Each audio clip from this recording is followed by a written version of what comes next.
do to watch us, rob us of our rights, and then you got this fraud going on with hundreds of thousands of people, millions, when you add them up, flooding over the border that they can't stop, don't even know who they are, and they keep coming in. So how come that's not being brought out? What is the method of the madness? I mean, what is the plan? Because they're following the exact same plan in Europe, too. I mean, this is a plan. Well, the plan is, again, you know, it's when things break down, that's their excuse, as you were pointing out, to have that EU army to keep you in check. So when things break down, then they come out again and say, we got to protect you. We got to stop this from happening. It'll never happen again. So that's what they do. They create the violent situations, and then they cover it up by saying, we're not going to let this happen again. Yeah, but you created it. And because we've had the death of common sense, they never get held accountable. That, I mean, used to, they do something 5 years before and then pretend to save us 5 years later. Now, they do it 1 month, block the FBI from actually stopping real terrorists, but then take more of our rights after the terrorist attack, who they allowed to come in. I mean, it's just crazy. Yeah, and then again, when you look at the entire picture, when you talk about terrorism, you know, if I was born in Iraq or Yemen or Libya or Syria or Afghanistan, and a foreign country came in and bombed my whole country into ruins, killed everybody that I love, and I'm a young kid, my parents are dead, my aunts and uncles, everybody, my friends, I have no future. You think I'd be radicalized? You think I'd want to blow the brains out of the people that blew the brains out of the people that I loved? And then they say, we got to stop this terrorism from happening. You created it. And they're creating this situation. Look, go back to the Great Depression. When the Great Depression came about, they stopped immigration from coming into this country. You couldn't come into the country after World War II. I had relatives from Italy that couldn't come over. They had quotas. They stopped it to stabilize the nation after the Great Depression because the people here didn't have jobs. We certainly weren't going to bring others in. So this isn't about Mexicans or Muslims. It's about common sense. And the common sense is if your house is full, you can't get any more people in the doors, you ran out of food, you're going to bring more in? So that is the issue. But going back to the whole immigration issue, by the way, and I've been writing about this since the mid-'80s, it was the National Association of Manufacturers, when we had manufacturers, and then later on, Silicon Valley, the con men out there. Yeah, they want to drive wages down, even though it ultimately will destroy their own market. Yeah, they brought in all the cheap labor. That's what they wanted. And they got it. And now our whole standard of living's declined. And that's what the Brexit vote was about. You look at the facts, it's the data, not making it up. Major issues were the migrants coming in from Romania and Poland, cheaper labor, putting the people out of work. And the second thing is they didn't want to lose their nationality. And how dare you don't want to lose your nationality? You should become vanilla. EU will put you in a vanilla package, and how dare you want to maintain your ancestral heritage? That's what the vote was really about. And the people had enough of it. Oh, and there's this other great con going on. Now they want to do another vote. What do you mean you want to do another vote? You lost the other one. Oh, no. But we don't like losing because we're the establishment. Could you imagine if that vote went the other way and they voted to remain and the people that wanted to leave called for another vote? They would be laughing at them. But as you call them and I call them, the prostitutes and media whores, no, because the establishment wanted to remain. Even Obama went over there, and if you're going to get that in the back of the queue, if you leave, Abe went over there. All the Jamie Dimons, the White Shoe Boys, all telling them to stay, and they left. Now they want a new vote, and they're actually trying to make this legitimate. Oh, you lost the ball? And we predicted they'd do that because, listen, France and others voted to leave in 2005, and they just said, sorry, can't. So we've already seen the EU, as people try to get out of it, become more dictatorial. And I just can't believe they're actually saying, we're creating a new army, and it's going to take over your army so you can't leave. I mean, we haven't seen stuff like this since Hitler, and it's got all these weird leftist groups promoting it. What is this weird, because, you know, I'm not right-wing or left-wing. You're not either. You're like a political atheist. I'm just into liberty. What is this new love affair that the left has with radical Islam and with totalitarianism? Because, I mean, we attack Bush for what he did, but my gosh, the left worldwide seems like they have gone stark raving mad. That's one question, A. Then B, Gerald Celente, top trends forecaster. I want to ask you this question. I know you write about it at trendsresearch.com. You wrote decades ago about when the meltdown happens worldwide, the third world first, they will flood the borders, and that can completely swamp civilization. Well, even a new FEMA report has come out dealing with 395% food spikes being a possibility starting next year and then running through the next decade. So that's over a decade, folks. It's not in 1 year, but it's still ultra massive. And they talk in the report about the crisis causing a global collapse, from crop failure to system failure. Well, they've got, as you wrote about 5-6 years ago with Arab Spring, they manipulated the prices in North Africa, knowing that when prices go about 50% of your paycheck going to food, that causes civil unrest. So they're manipulating civil unrest, then posing as the saviors, so it's pretty clear. They're orchestrating global meltdown to get more control, but it got so bad, they were so arrogant, the EU was meant to collapse financially, and then a super state was meant to come out of that, holding them hostage. I mean, that's what Davos admitted. Instead, the member states see it coming because you and others and UKIP are informing them. Drudge is informing them. Others are informing them. And so the people are informed. They're pulling out beforehand. The global government project is in deep trouble. Now, that's a lot, but please tackle it. Yes, the global government is in deep trouble. The central banks have failed. They've run out of, they don't have any weapons left. Look, a study just came out by the United Nations, as you know, last week. This is the greatest migrant refugee crisis in world history, bigger than World War II. It's just begun. All of the 65 million people have fleeing. It's bigger than World War II. Now, let's just do the numbers. Back in World War II, there were 2.3 billion people on the planet. We now have added 5 billion people since. Now, let's go around the world. Hey, how about Nigeria? Oh, yeah, the biggest country in Africa. What, 147 million people? It's more than that now. Yeah, and the economy's collapsed. Oil prices collapsed. They're leaving. There's a revolution going on. Go to Venezuela, take a trip to Brazil. Go around the world, Ghana, South Africa, Zambia. Name the country, name the place. Greece, Italy, Spain, Portugal, the UK, everything's unraveling. Right here in the U.S. with Cook numbers, we have a 1.8% growth rate. That's a depression. So that's what I'm saying. The whole thing is collapsing. Now let's go back to the Orlando, what happened there a few weeks ago.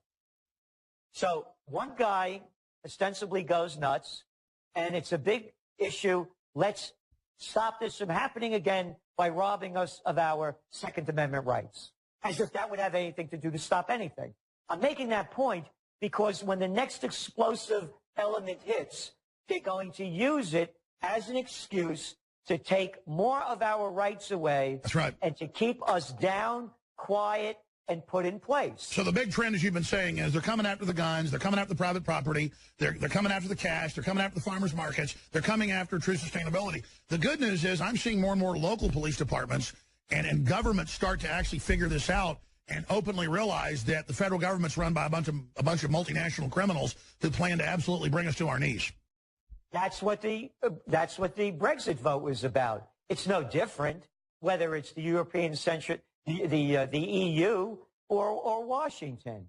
You know, I mean, what do you got? A bunch of clowns over there, a chorus of what? 536 congressmen and senators telling 320 million people how to tie their shoes?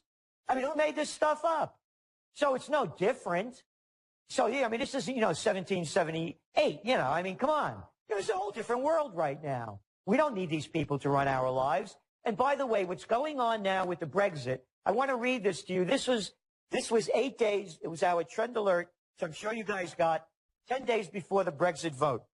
On a broader socioeconomic and political scale, with anti-immigration and anti-EU populism movements rapidly spreading throughout Europe, should British citizens vote to exit, we forecast similar direct democracy referendums igniting across the continent to leave the EU, swiftly leading to the dissolution of Brussels' central government control, elimination of the euro, and a return to national currencies. The war has begun. That's right. And now, within 2 days of it happening, we're now 5 days in, 8 countries have lined up, and the polls show they're going to exit. I just got chills, Gerald. And the EU unelected bureaucracy announced, we are ready to take your military over. You can't leave. That is so sensational. So give us your forecast. What do you expect the arrogant bureaucrats in their own la-la land to do next? They will fight and do anything they can to remain in power and rob us of our rights. They will start wars. They will enslave their own people, rob us of more of our rights. They'll start race wars? Everything. You name it, they're going to do it. They will do anything to remain in control. And again, you know, GC's 3Gs, guns, gold, and a getaway plan. You know, you never know what's going to happen. And you see what's going on with gold.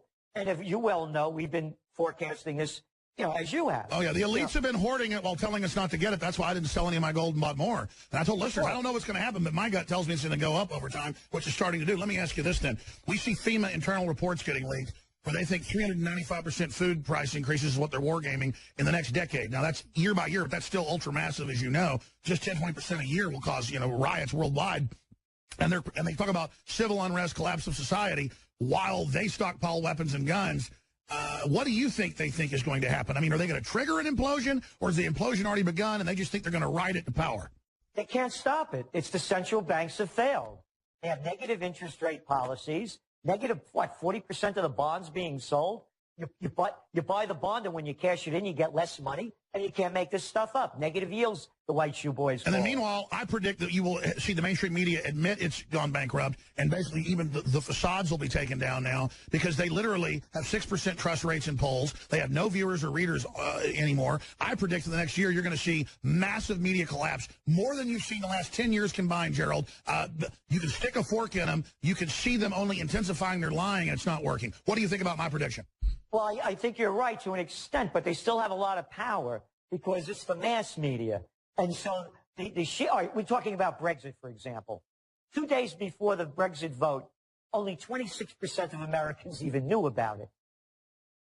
And so what I'm saying is... They're lying by omission. Yeah, so what I'm saying is they still have a lot of power even at that low level because they'll put out the main message. But, of course, they're losing it, and people like yourself and myself. No, I get it. They can still unify and push a fraud, but the frauds deteriorate in a few days now. Usually take years to expose them. Exactly. Now, the other issue, what you were saying about the price of food, it's not that the prices are going to go up. It's the value of the currencies are going to decline. Exactly. So that's what we're looking at. So they're spinning it. It's not that food's going up. It's the money's going to devalue. You got it. So it's not a supply and demand issue. Well, see how everything's a deception. That headline's a deception. You're right. It's a foreign country came in and bombed my whole country into ruins, killed everybody that I love, and I'm a young kid. My parents are dead, my aunts and uncles, everybody, my friends. I have no future.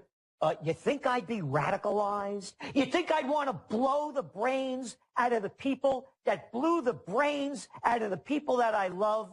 And then they say, we got to stop this terrorism from happening. You created it. And they're creating this situation. Look, go back to the Great Depression. When the Great Depression came about, they stopped immigration from coming into this country. You couldn't come into the country after World War II. I had relatives from Italy that couldn't come over. They had quotas. They stopped it to stay. Our whole standard of living's declined. And that's what the Brexit vote was about. You look at the facts, it's the data, not making it up. Major issues were the migrants coming in from Romania and Poland, cheaper labor, putting the people out of work. And the second thing is they didn't want to lose their nationality. And how dare you don't want to lose your nationality? You should become vanilla. EU will put you in a vanilla package, and how dare you want to maintain your ancestral heritage? That's what the vote was really about. And the people had enough of it. Oh, and there's this other great con going on. Now they want to do another vote. What do you mean you want to do another vote? You lost the other one. Oh, no. But we don't like losing because we realized the nation after the Great Depression because the people here didn't have jobs. We certainly weren't going to bring others in. So this isn't about Mexicans or Muslims. It's about common sense. And the common sense is if your house is full, you can't get any more people in the doors, you ran out of food, you're going to bring more in? So that is the issue. But going back to the whole immigration issue, by the way, and I've been writing about this since the mid-'80s, it was the National Association of Manufacturers, when we had manufacturers, and then later on, Silicon Valley, the con men out there. Yeah, they want to drive wages down, even though it ultimately will destroy their own market. Yeah, they brought in all the cheap labor. That's what they wanted. And they got it. And now...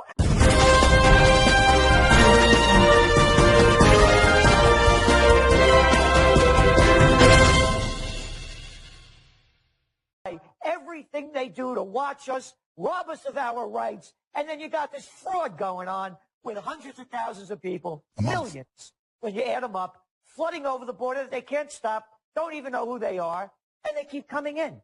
So how come that's not being brought So out? what is the method of the madness? I mean, and what is the plan? Because they're following the exact same plan in Europe, too. I mean, this is a plan. Well, the plan is, again, it's when things break down, that's their excuse, as you were pointing out, to have that EU army to keep you in check. So when things break down, then they come out again and say, we got to protect you. We got to stop this from happening. It'll never happen again. So that's what they do. They create the violent situations, and then they cover it up by saying, we're not going to let this happen again. Yeah, but you created it. And because we've had the death of common sense, they never get held accountable that, I mean, used to, they do something 5 years before and then pretend to say it was 5 years later. Now they do it 1 month, block the FBI from actually stopping real terrorists, but then take more of our rights after the terrorist attack, who they allowed to come in. I mean, it's just crazy. Yeah, and then again, when you look at the entire picture, when you talk about terrorism, if I was born in Iraq or Yemen or Libya or Syria or Afghanistan